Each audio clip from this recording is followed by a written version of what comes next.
Hello everyone, and welcome to Waypoint Global's webinar pertaining to our latest release, version 4.20. Today we are here to show you what we've been toiling over to perfection. Here you see a snapshot of one of our classic modules, Quality Planner.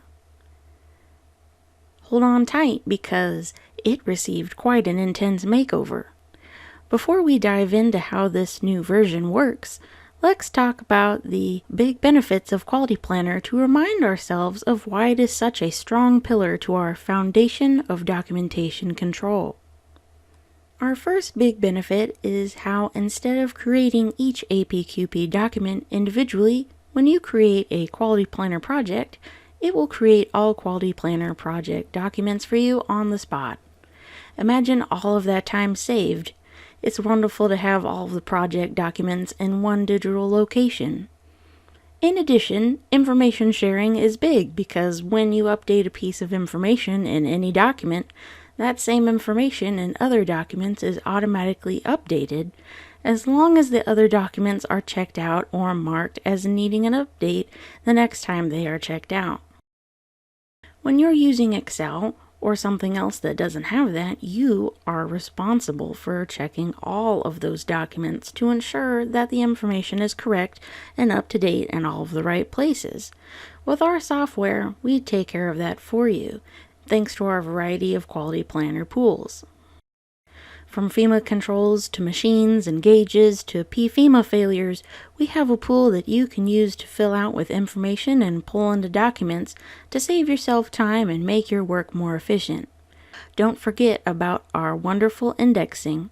All of the Quality Planner documents contain indexing to customer, part number, and project title so that you can easily utilize document filters and binders to search for the project documents in Document Manager. All of these tools help aid you in following the 5-stage APQP process. So you're probably thinking to yourself, oh yeah, this is good stuff. How can you possibly make this any better for us? Well, guess what? We completely reshaped and redesigned Quality Planner, so not only is it shiny and new to the eye, but it is even more robust under the hood. It is just as WYSIWYG, or what you see is what you get, for those who don't know the acronym, as it has ever been. If you are a current user of Quality Planner and will be upgrading to this version, all Quality Planner documents will need to be checked in beforehand and then converted to function properly. No need to fret.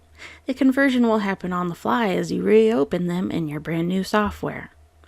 Then you have access to your new world. You are no longer hindered to one monitor. You can spread out Quality Planner to as many monitors as you please. You can click and drag panes and document grids and save the layout to what works best for your methods. Earlier we talked about our pools and how they work to assist you in document creation.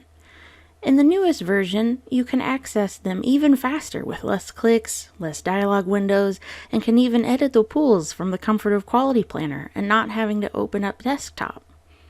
We aim to maximize your efficiency with this new perk. An extra little bonus we've thrown into our pools and anywhere that you can enter our text is that we've entered in spell checking that will be checking your words as you type. No need to click on a button, it is watching out for you. Let's also talk about our special pool editors, the Customer Pool Editor and the Symbol Pool Editor. We have revamped those as well. You can easily access them from Quality Planner and make amendments in much more manageable time than ever before. And when you make any changes, projects with that customer and or symbol will either update on their own or will alert you that they need to be updated. Importing and exporting Quality Planner projects is just as easy as creating a new project or copying from an existing project. As long as the projects are from this version, they have no problem. And of course, we can't forget the new FMEA format we are introducing in this new release. The AIAG VDA First Edition Design FMEA and Process FMEA are now available to this version. For those customers that require it for an upcoming project, Quality Planner is here to assist with your needs. That sums up the vast majority of the changes made, but you're not here to have me tell you about it. Let's walk through it together, shall we? Here we are, looking at the version 4.20 Quality Planner. Pretty different looking, right? I'll go through each of the areas and explain what they do. The top here is the ribbon bar. It contains all of your important functions, creating a project or opening one, also checking in, checking out, discarding, printing your PPAP document, approving, importing and exporting, etc. You can also access the customer editor, and from there the symbol editor, as well as the desktop, template admin, quick reg, and suite reports. If you find a nonconformance along the way, you can create a new nonconformance with our wizard. The ribbon bar also allows the user to change the color theme of the application. A variety of colors and themes are available if the default blue does not fit your fancy. Here you're also able to save and restore the layout if you like to have your panes in different places rather than how they are set as default when you open the application. Next area is the project pane. This pane displays all of the projects and documents associated to said project. We like to call this the project tree. You can expand and retract to keep track of which project you're in if you have multiple projects open. You can keep track of the status of each document with a handy-dandy key available. All you need to do is click on the document in the tree and click Checkout in the ribbon bar, and away you go. When you go to editing, you have the ability to work in the document grid. Here is one of the two places where you can edit your documents. As you can see, it is really well organized and easy to visualize each chunk of the data. We have all of the sections color-coded, and those colors stay the same regardless of what color theme you choose. There's another section I'll save for later, but for now, let's talk about the most detail-oriented area, the Properties pane. The information that displays in the pane depends on where you clicked in the document grid. You can edit information in here as well. Use the drop-downs from pools, edit pools, etc. It works very similarly to the document grid. It's just another way of representing the data.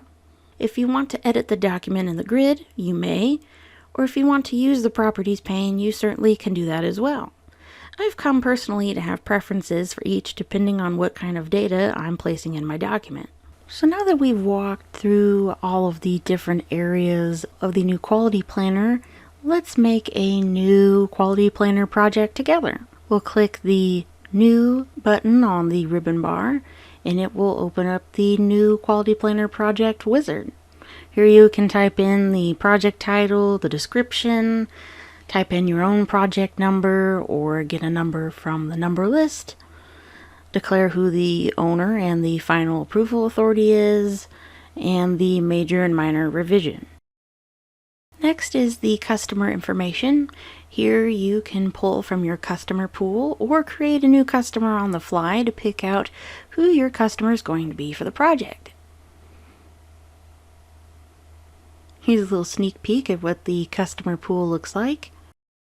We will pick this customer from the customer pool, and then you can pick the representative, the buyer, the part, and then select the part number and the buyer code. Here is the supplier information screen. It will pull in your address and whatnot from a file in your system, so you don't have to fill the majority of that out. Next is the part information. Here you can use a drop down for the parts pool that you have to select a part that's already in there, or you can create a new part on the fly by adding in the part number and name. Then you can type in the application or model year, engineering location, PO number, plant location, confidentiality level, and any of the drawing information that you have.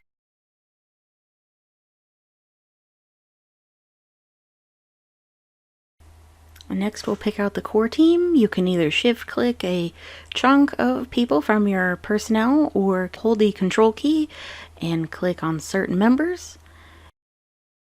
And then your project preferences.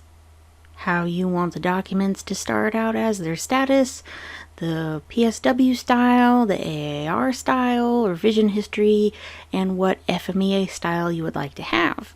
Note we have the new AIAG and VDA first edition. The last screen is a summary of everything that we've picked, and when you click Finish, it will create all of the documents.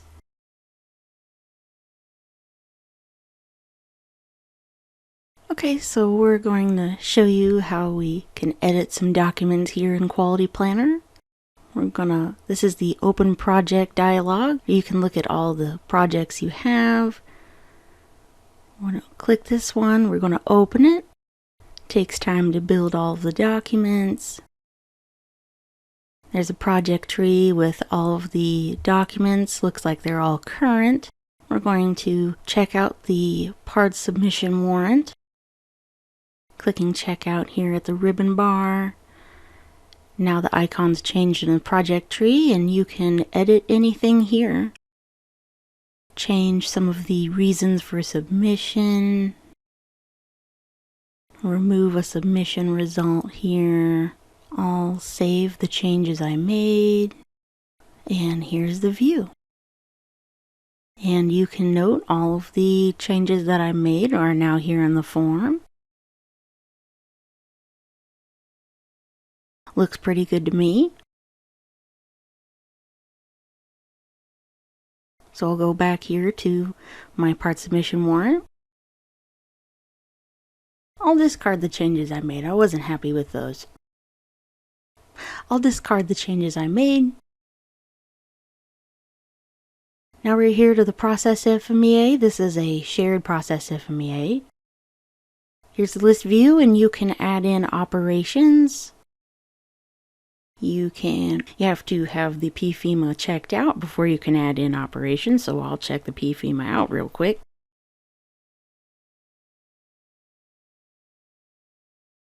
This checks out the Fab 5. We'll go back to lists and we'll add in a new operation. I'll name it 080, operation name, doc audit. It will automatically be added to the process FMEA and to your control plan. Then you can right click to remove it from the control plan, move up and down in your FMEA as you desire.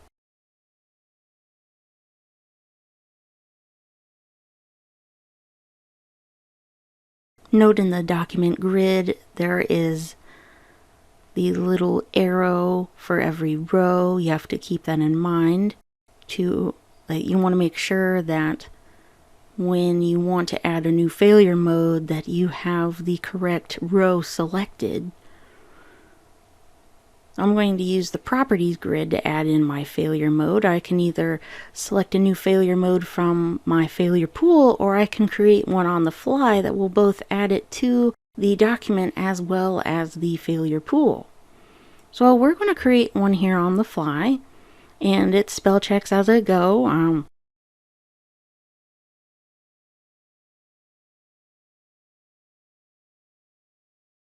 Now that's better.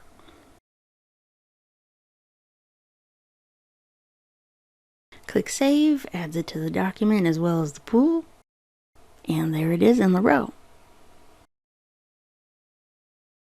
I can either add a new failure mode or an effect. We'll move on to the effect. I will select one from the pool this time. Here you can use the up-down buttons or type in the severity as you desire, as determined by the FMEA charts that we have given you to review. Here's what they look like. Make it a severity of 2 and it updates in the grid.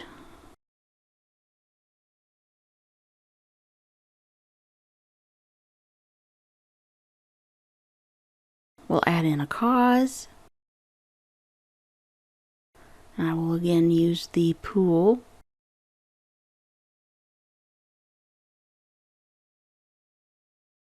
And here I can type in the occurrence.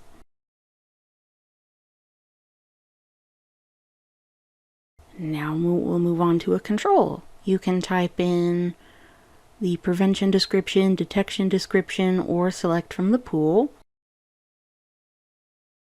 So I'll select one, but then I'm going to change it up. I'm going to add in a new detection description.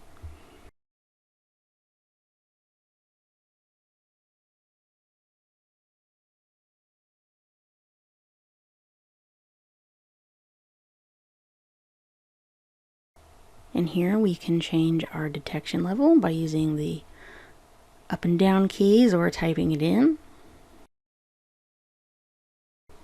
Note that the 8 popped up. The RPN is automatically calculated for the severity, occurrence, and detection, so it's only an 8. We are adding a recommended action.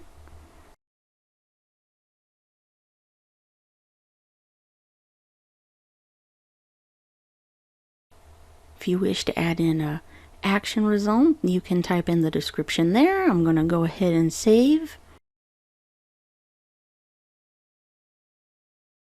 And view what I've done. And there on the bottom row is what we've written in here.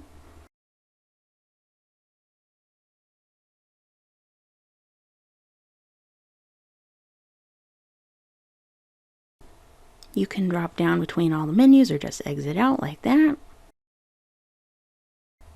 That is the basics of the functionality of how the document grid and the property pane works for editing documents.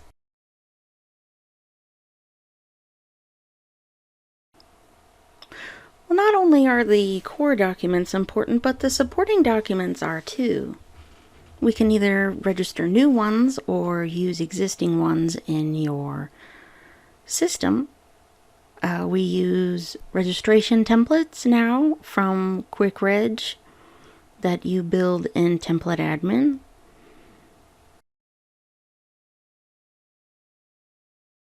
Or if you're using a new document, you browse out to the document that you wish to use. I'm going to go hunt for one here. Can change the title, add in a document number, or use a number list from Number Dispenser. It is a very similar format to creating a document as you would in QuickReg, for those of you that like to use our QuickReg software. Note the internal checkbox. That means that when you're registering this supporting document, it is only going to correlate to this Quality Planner project. If you do not check mark the internal supporting document, it will not only be a supporting document to this specific Quality Planner project, but it can be a supporting document for other projects as well. See, the access looked fine. I can add in my indexing of my document, add in my electronic distribution. For those of you that know our software, this should be pretty similar to what it looks like. Paper distribution, don't need to worry about it. We'll make a review cycle. This is pretty important.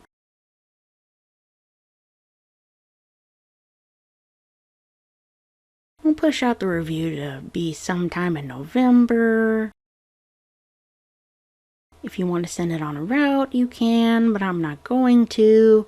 If you want to relate the supporting document to other documents, this would be where you would do so. When you're done, click OK. It'll have you confirm that you want to create a supporting document by putting your password in, and it will create the supporting document for you in your project tree. And look, there it is. Now we'll create a supporting document from one that's already in the system. This will utilize your document filters and binders that you've already set up. See, look how easy that was. It just showed up automatically. Now I'll right click and view. And Office Viewer will open up with my document. Let's view the other one to make sure that we can see it.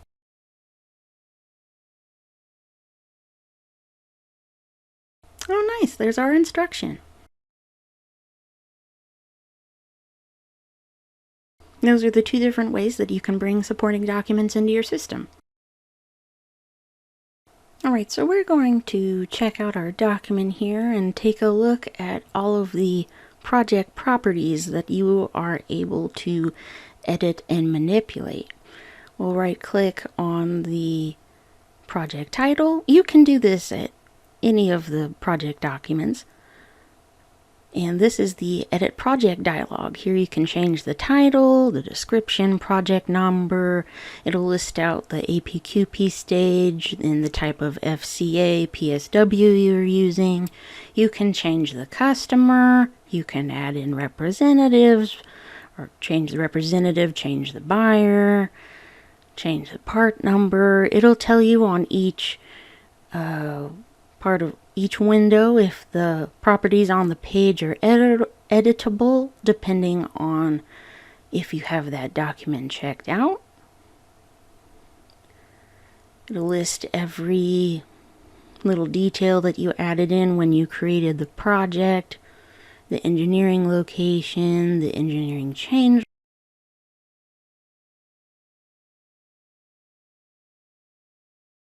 Here's the core team that we added from when we created this project. You can go in and add more people. So we'll go in and add more people to our core team. We'll add in Dilbert.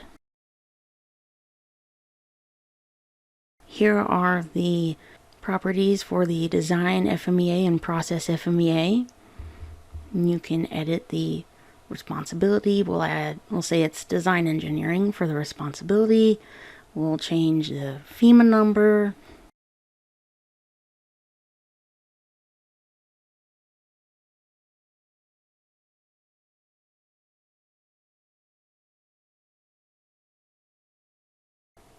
And the key date of the design FMEA.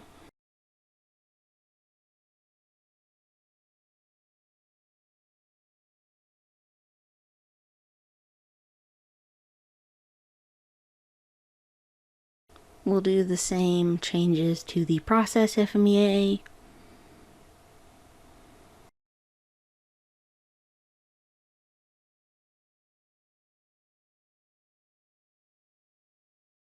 Now here's the properties for the control plan and all of these symbols that your project is able to use, or if they're currently in use right now, or if they've been deleted. And when you make any changes to the project properties, it will change the documents to be at risk.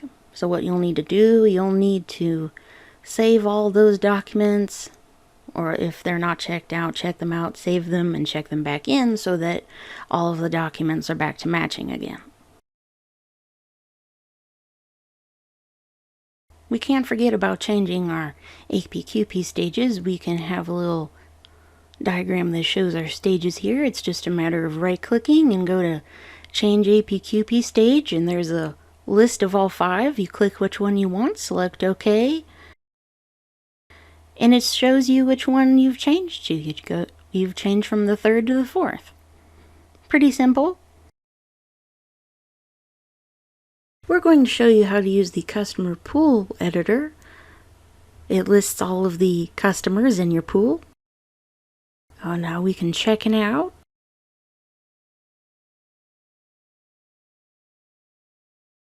You can either add one on the fly, or you can double click on any of these to edit them. This is what the Add Customer dialog looks like. We'll make an example customer here. You put in the name, address, email address, phone, supplier code.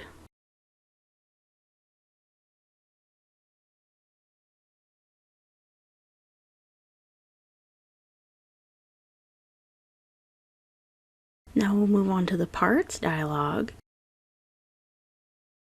You can add in all the part numbers and names that relate to that customer. Just a matter of putting in the number and a name and clicking OK. And you can repeat that action as many times as you need to. This is where all of the representatives for that customer are. This is the dialog for adding representatives. And then the buyers one is very similar to representatives. Now we'll move on to the symbols pool. Let's go in and add some symbols to this customer editor. We can either hold the shift key and click a large amount, or you can hold the control key down and click specific ones that you want. We'll end out of there, and there is our customer that we just made. And we'll check the pool back in. We'll enter a revision description that we added the above average motors and click OK. And it will require a word confirmation. And the pool will be checked back in. Now on to the symbol pool editor, respectively. You can access it from the customer pool editor as seen here. Looks very similar. It will list all of the symbols that you have in your pool. You check it out the same way as the customer editor. You can look through all of them. The deleted column will denotate whether it is deleted in the database or not.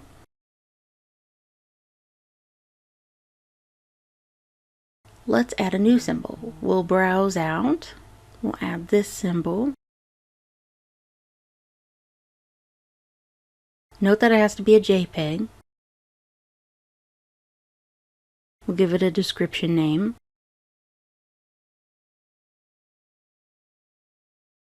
And click OK. Now we can go find it down here in our pool. There it is. We'll check our symbol pool back in. In the revision description, we'll say that we'll added this symbol to the pool.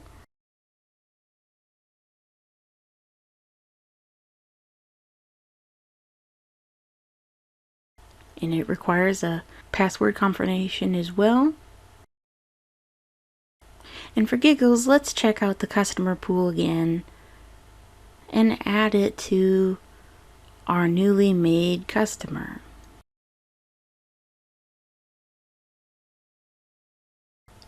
So you go to the symbol window, click add, select that new symbol, and here it is in the list. Click OK. Check it back in.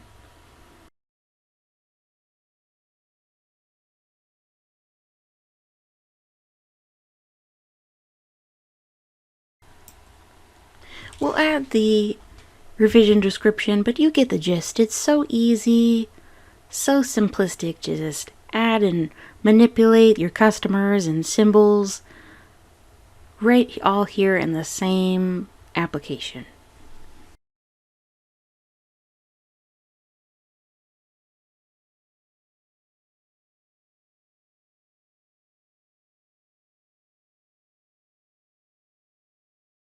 So we've seen how to create a new project. I thought you would like to see how to copy a project or create a new from an existing, as we used to call it. This is what the wizard looks like. Note that it is almost identical. It will populate all of the information from the project that you are using to copy from. So here we're manipulating the project title.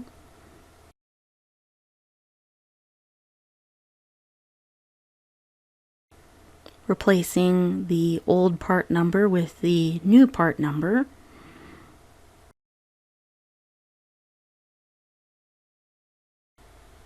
We'll change the owner this time to Anderson instead of Fuller. On the next screen, it has the old customer from the last project, but that's not the customer that we'll use this time.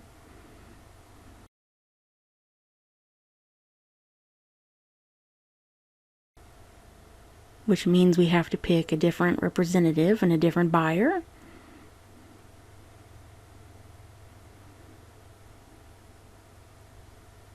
and a different part number.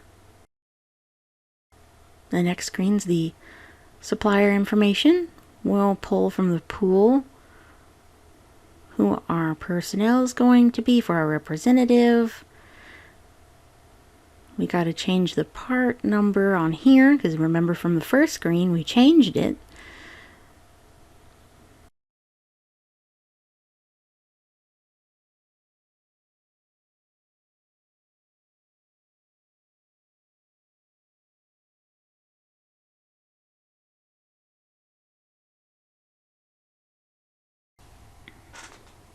We'll have a different model year and a different model.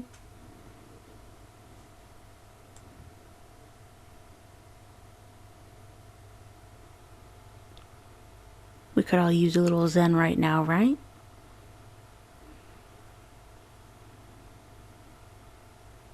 We'll change the engineering location, and the drawing number's got to change too, it looks like. We'll change the engineering change level and the drawing revision date.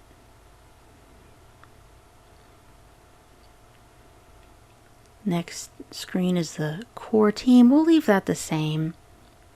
The only thing that you can't change is the FMEA style that the project was from the project you're copying. But other than that, you can change anything that you're using or that the old project had.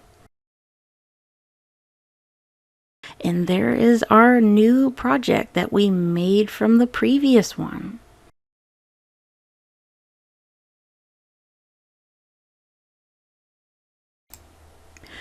We should probably also talk about how to export and import documents. So here I have a project and we'll click the export button. Clicking this will open up a browsing dialog to where you can surf to anywhere you wish and select where you want to save. It'll save as a specific file type for Quality Planner to pick up when you wish to import.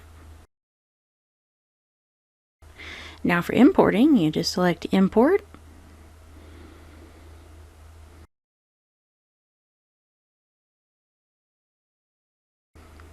Click Open and it will cache your pools, open the import, take note of whatever is missing from the project that you pulled in and tell you what you will need to reselect.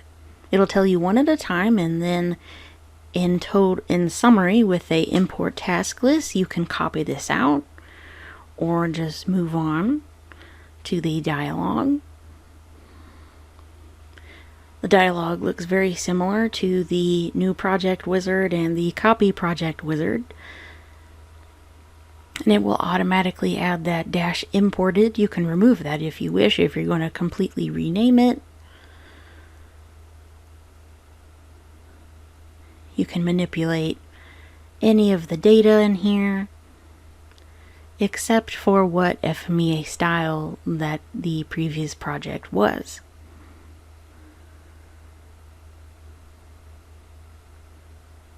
It will let you know what symbols that it brought with it, if they are in your symbol pool or not.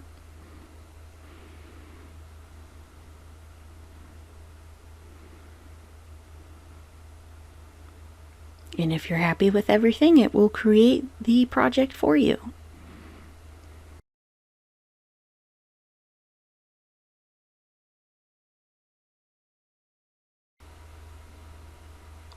And here's our imported project. So I know I've been saving the best for last, right? We all know that the AIAG VDA came out with their own style of FEMA for the design FEMA and the process FEMA. So I thought that I'd show you how those function. They function a little differently, but along the same lines as the other FEMAs do in Quality Planner, you're going to note here that we have this new Elements pane in between the project pane and the document grid. Now, I don't want to drive too deeply into this, as this is discussed in the handbook for the AIEG and VDA about the element structure that they want you to follow through the whole process. But there's the assembly structure, the sub-assembly structure, and the components. Within the components, they want you to separate everything out to the 4Ms, 5Ms, or 6Ms, depending on whichever you believe. We have the ability to create new elements and new sub-elements for each level that you need to drive down to. And they all interact with each other. Note that we have the components, or your 4 to 6Ms. They are green. We like to call those leaves, as we've been talking about project trees and leaves. It makes sense. So these functions here relate to our operator.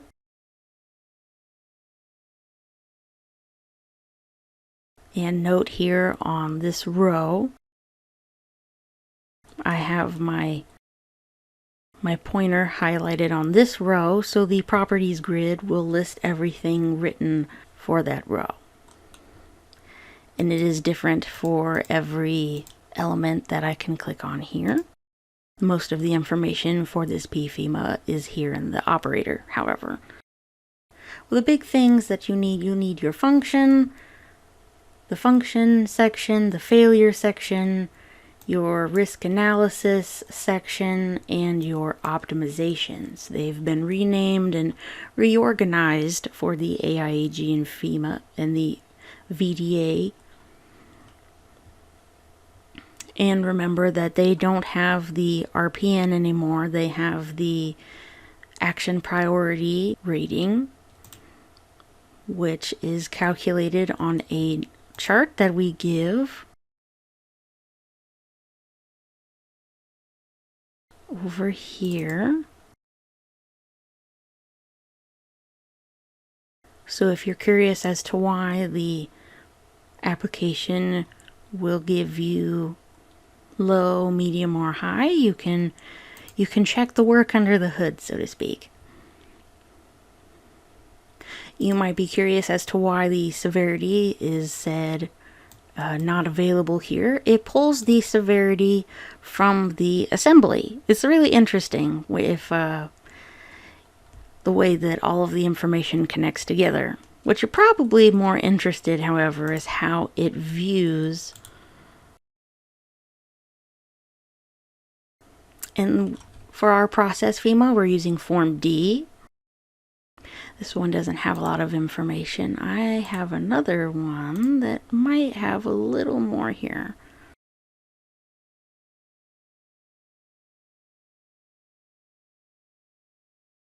There's a lot of focus on the effects of how it affects your plant versus shipping to the plant versus the end user.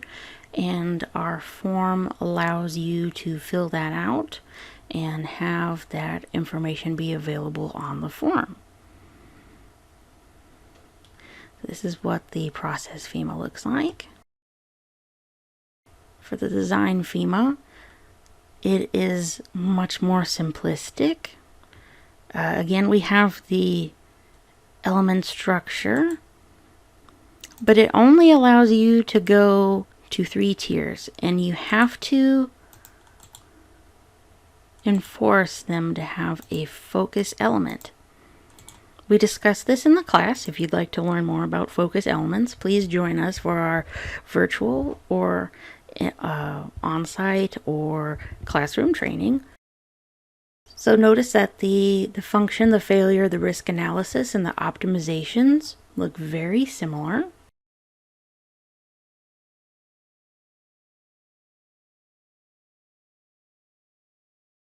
The way that they pull the severity is the same. It pulls from the assembly tier level. But most of the information that you're going to want to put in is down at the component level.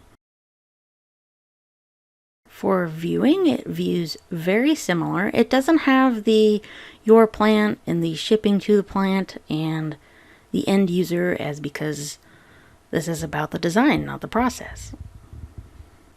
For the design FMEA, this is Form B.